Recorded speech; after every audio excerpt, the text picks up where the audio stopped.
Taoreed Lagbaja has ordered troops to seize control of areas where the indigenous people of Biafra enforce their sit-at-home order throughout the southeast states.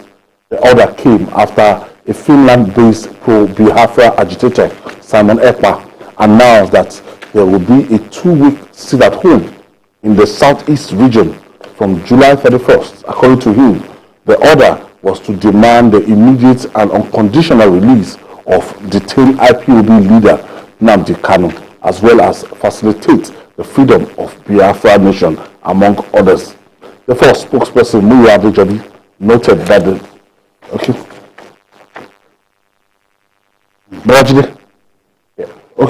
we wanted to add that the first spokesperson Muyiwa Adejobi noted that the police had killed and arrested non-state actors enforcing the order, adding that the force would not rest on its oars. This Ekpa guy, I watched his live broadcast yesterday. I saw it for like an hour and a half, and the viewership, I was worried about the number of viewers that these guys would mislead, because it was a live show, and if he's there in Finland giving orders here and some misguided element, it was taking on the governor of Enugu State, because it's as if the governor of Enugu State, Mr. Amba, is trying to make sure that Enugu is not caught in the web of this sit at home. But the unfortunate thing is, despite all his efforts the last 2 months, people of Enugu still obey the sit at home thing, especially on Mondays. What Ekpa is trying to do is to make it like a whole week affair and all that. He's not even interested in having it for 1 day in the week. He wants a situation in which a whole week people will just sit at home. I mean, it's pure madness.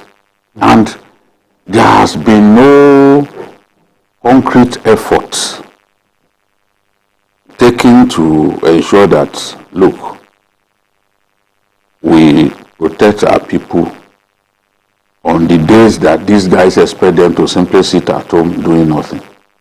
As I've said before, if you can guarantee the security of people, our people in the southeast are very industrious, they are very resourceful, they are very inventive. And once it comes to business, they don't joke with it. No one even comes close to them when it comes to business, especially buying and selling. They are, in fact, in a world of their own. But that energy that the people have, that creativity, that ability to literally, metaphorically speaking, turn water to wine. Because we see Igbo people in our communities. Go to my village, for example. Sorry, my dad said I should no longer call it village.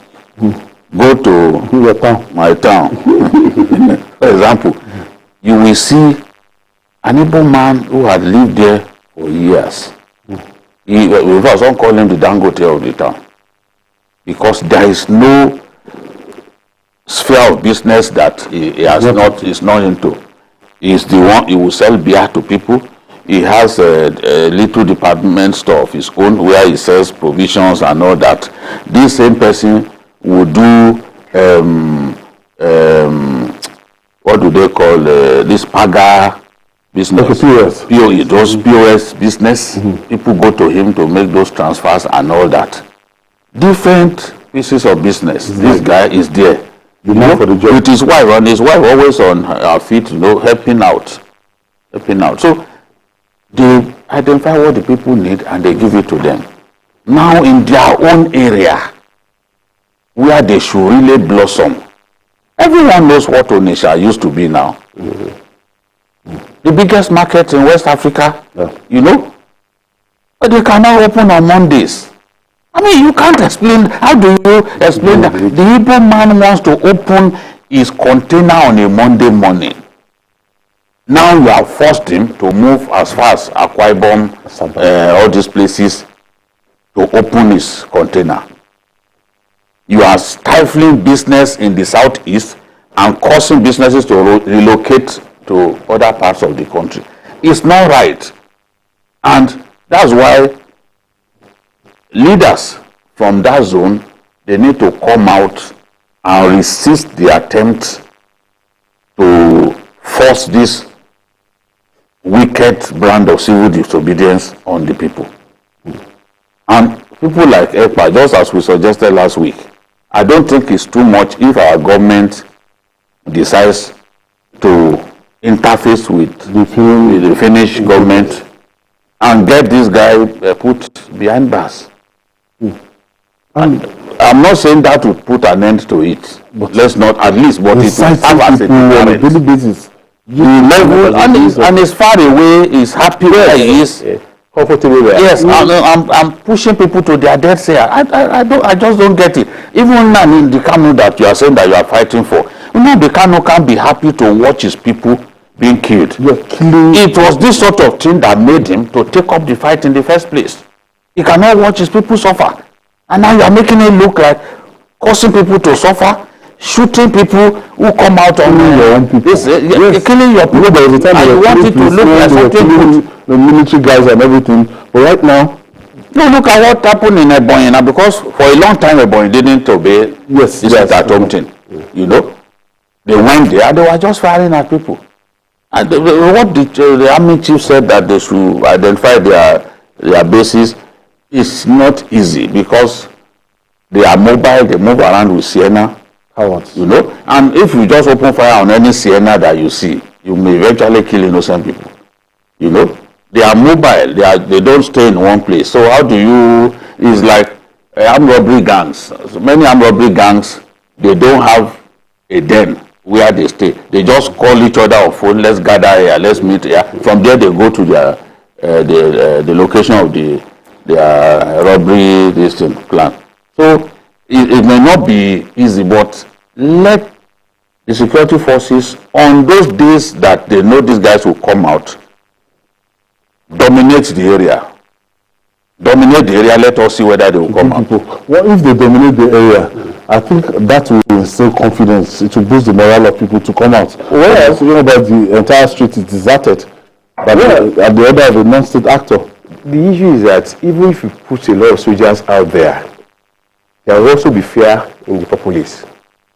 You know, there are so many soldiers around, you know, when they are supposed to have a free, wheeling and dealing market thing, it's going to affect them because there are so many, the presence of soldiers and all those things.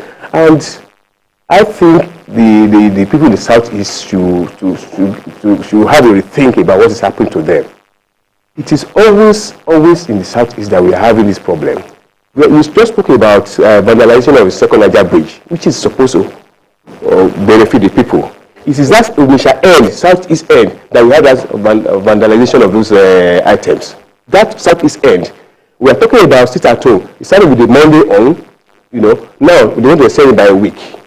What are they trying to prove? You see, it is this kind of thing that gives commercial. Yes, most people from the Southeast, hard-working people, nice people, we have a lot of friends among them, even in the newsroom and all those things. Good people. But there are some few among them that we just feel that they have a solution to all the problems that confronting the country. There is no part of the country that doesn't have one problem or the other. But the fact is that it is to find a solution to that problem is not the way they are going about it. I'm not going to give them a solution. You are going to turn people against you. You know, I mean, the people who turn against them, because I don't see a scenario that someone will tell me stay at home when I'm supposed to be at my workplace to make money to feed my family and all this, and you feel I like you. I won't like you. So I think they should have a rethink. The so-called leaders, this guy Ekpa that is in Finland, you know, they should have call them. There are people that can talk to these people. Talk to them. This is not the solution to the problem in the Southeast. There are other ways we can resolve our problems in the country, in the Southeast. Let us pursue that area, not by telling people to stay at home when they are supposed to be engaged in commercial activities. I think that's the way they should look at it, instead of telling people to stay at home. You know. Jimmy, let's look at the agitation for the release of Nnamdi Kanu. Yes. And I knew it that throughout the regime of President Muhammadu Buhari, that since the special rendition from wherever to Nigeria, that they will not release him. I was sure of that. So now a lot of people are saying that this is a new government, and Southeast leaders they met last week, led by Chief Emmanuel, saying that they are going to seek a kind of audience with President Bola Tinubu to ask for the release of Nnamdi Kanu. What are those things on the table? Asking for his release, will you are now asking to renounce his agitation? You're not telling to sign an undertaking? That is the sticking point in this whole matter. What is the guarantee that we have that Nnamdi Kanu will agree to renounce armed struggle against his country? Because if we can't get him to renounce armed struggle against his country, then it's not worth it. He has to renounce armed struggle. Everywhere this kind of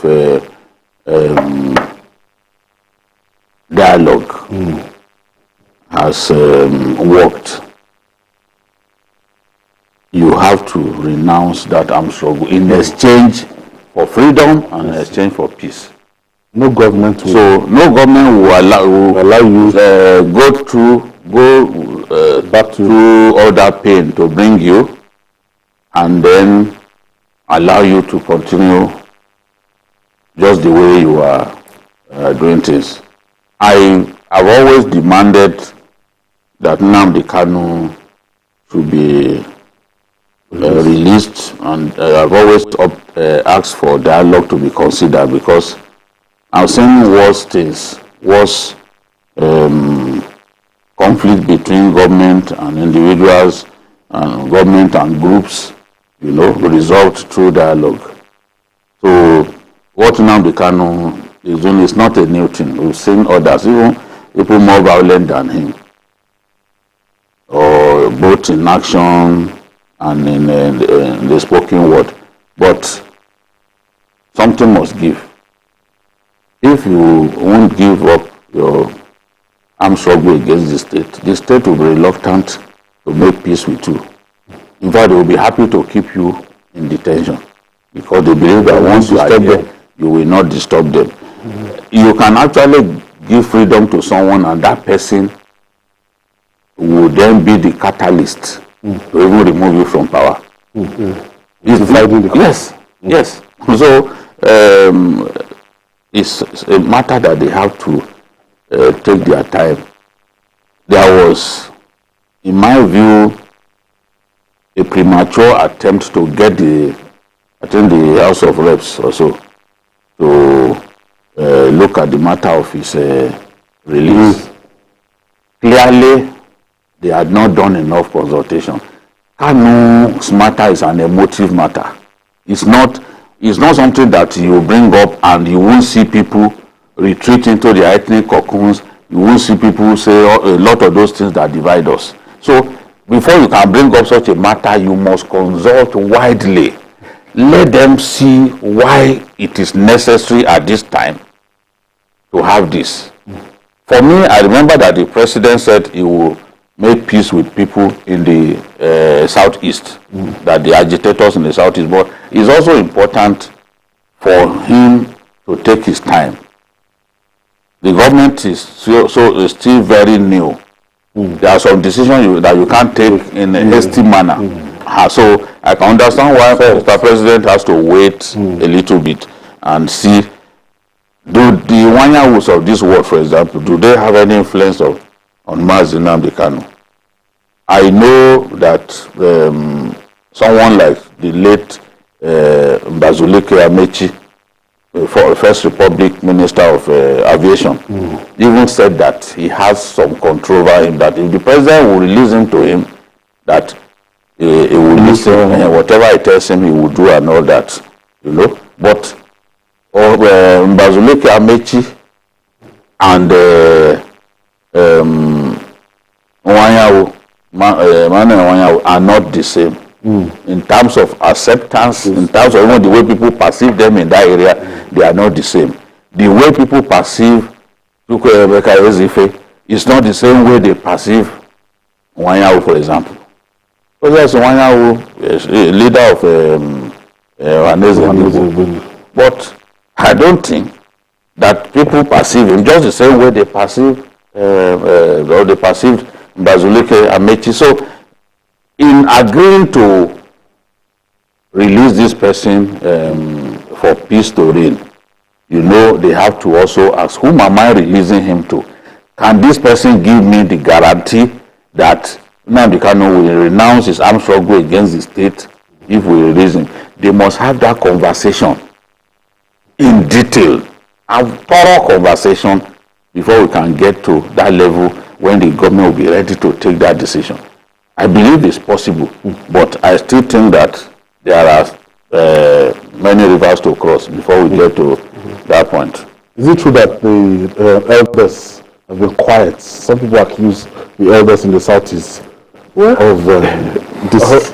The elders, some of them have spoken out, and but you see, you also have to be careful. You also have to be careful not to further antagonize the people.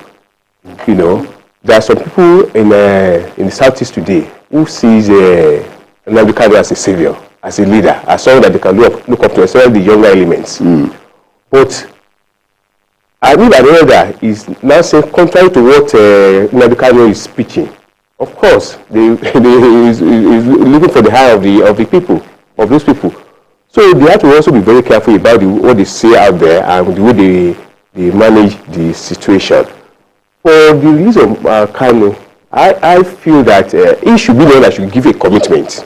Not even anybody, not even the elders or so. He should be, he's the one, he's the linchpin. He should be the one that should give a commitment that, okay, I'm going to renounce this thing. What are the issues what are even the issues that he's fighting for? What are the issues, what is the agitation for? Lay it on the table. Okay, let's look at this, let's look at it, because it has to be a symbiotic thing. Okay, the federal government runs himself and some people on the other side. I mean, what are the grounds of these people? What do they want? Okay, let's look at it, you know. But he must give a commitment before he could be released. Like Jide said, you can't be someone that is likely to cause problem for you eventually at the end of the day. So the others have to be careful too. But Nnamdi Kanu himself should be the one that should give the commitment that, look, I'm going to stop this agitation, and I will look at further negotiation with the government about the problems that we have. It's a tough call. Anyway. A former member of the National